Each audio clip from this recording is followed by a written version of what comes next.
Bienvenidos una vez más a mi canal y decirles que ahora estoy en Albacete.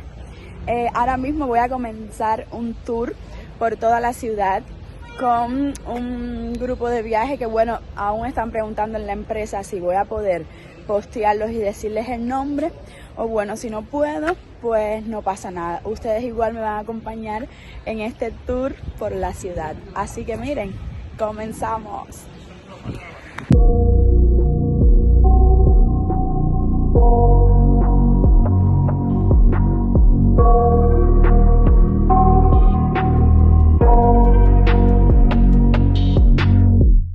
I got nightmares in my head, I fear that the thoughts build up until I can't hear, that my mind fills up into a creature, and it haunts me somewhere much deeper. Anxiety. Aquí comenzaba el tour, nos estaban dando las primeras orientaciones y la introducción. Comentarles que Albacete no es una ciudad que es muy antigua, por lo tanto no tiene mucha historia que contar. Comenzamos en la plaza del ayuntamiento y el tour me tocó hacerlo también con un grupo de personas que eran discapacitadas. Estaban en silla de rueda, pero que no me pudieron tocar mejores compañeros. El primer sitio que estuvimos recorriendo fue el Teatro Circo y a mí me encantó porque imagínense que tiene que ver con el circo. Pues sí, aquí en este teatro se hace un festival que es de los más reconocidos mundialmente. Y es nada más y nada menos que el Festival Internacional de Circo de Albacete.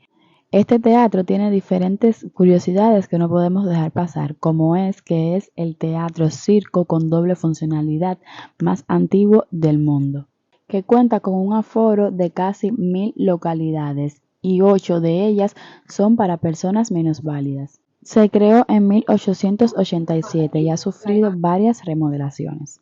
Este, como están viendo, es uno de los edificios más antiguos que tiene Albacete y han tratado de dejar su fachada porque es súper curioso que los barrotes estos que van a estar viendo ahora tienen los impactos de balas desde aquel entonces. Algo que se me quedó grabado súper curioso fue lo del impacto de las balas, porque me imagino el daño que podría causar una bala en el cuerpo humano al ver estos barrotes que eran de hierro macizo y miren cómo pudo penetrarlo. Es increíble, ¿verdad? Déjenme comentarles, ya que ahora les hablé de este edificio, que no les estuve aclarando que la agencia con la que estuve haciendo el tour se llama Paraguas Rojo y existe en varias de las ciudades aquí en España. Y la forma de trabajar de ellos es que la remuneración no tiene ni un límite ni un máximo. Tú le das al guía lo que tú estimes conveniente dependiendo de lo que te haya gustado o no el tour por la ciudad o depende de tus posibilidades. Por eso fue la puerta, para Albacete. Claro, a nosotros nos dice la puerta de una ciudad y todos imaginamos una gran muralla, ese portón. Era algo más conceptual. Pues la gente se bajaba por aquí del tren y por esa calle rápidamente llegaban. ¿Ya no tenéis tranvía aquí? Sí, esto cortó pues el centro y decidieron trasladarlo a las afueras. Y aquí problemas de terreno no hay ninguno.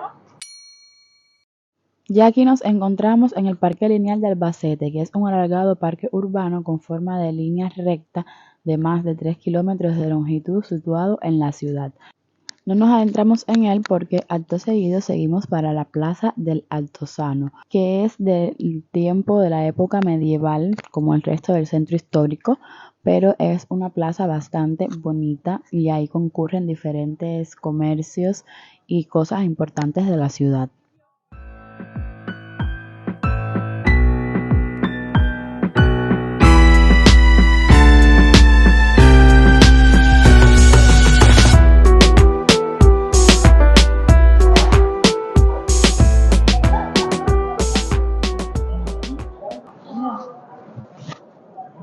Bueno, mis amores, estamos ahora en el centro de la ciudad. El tour me está encantando, la chica es súper maja y las compañeras que tengo que son discapacitadas, además en silla de rueda también, son muy majas, como se dice aquí.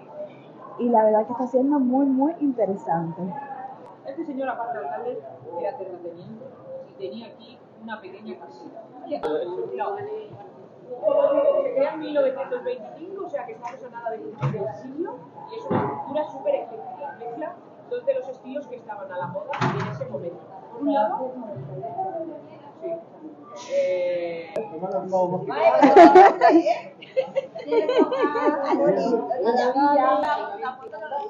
Vale, está bien. Y yo lo toqué con las dos manos, ¿eh? Por si acaso. Por si acaso no lo vale. Aquí nos encontramos ya en el pasaje de Lodares. Es una histórica y monumental galería comercial y residencial ubicada en el centro histórico de la ciudad. Esta edificación, creada a imagen y semejanza de las galerías italianas, pertenece a la arquitectura modernista del principio del siglo XX. El pasaje de Lodares de Albacete es, junto al pasaje Gutiérrez de Valladolid y al pasaje de Ciclón de Zaragoza, uno de los 3 únicos ejemplos de este tipo de galerías que se conservan en España. Y el círculo de metal que nos vieron tocando anteriormente en el muro tiene una leyenda que cuenta que quien lo toca está propenso a ganarse la lotería. Súper curioso que allá arriba viven personas en lo que es el tercer piso hacia arriba. Ya después de eso lo que nos quedó fue pasar por la Casa Perona, que no pudimos verla por dentro porque estaba cerrada, la maravillosa Catedral de San Juan Bautista y el Museo Municipal de la Cuchillería. Bueno, y ahora les resumo un poco el tour. ¿Qué les puedo contar? Es verdad que a ustedes no les pude grabar mucho porque Albacete, como vieron, no tiene mucho que contar de antigüedad. Es una ciudad bastante moderna, pero a mí me sirvió para salir de la rutina, me conectó con personas que no conocía y al final yo creo que el paseo cumplió su objetivo y me llevé la esencia de la ciudad. Pues nada, entonces este capítulo de Albacete se termina aquí. Espero que les haya gustado y que hayan conocido un poquitico de la historia como mismo conocí yo. Y recuerden, como siempre les digo, solo se vive una vez, pero si se vive bien, con solo una vez será suficiente.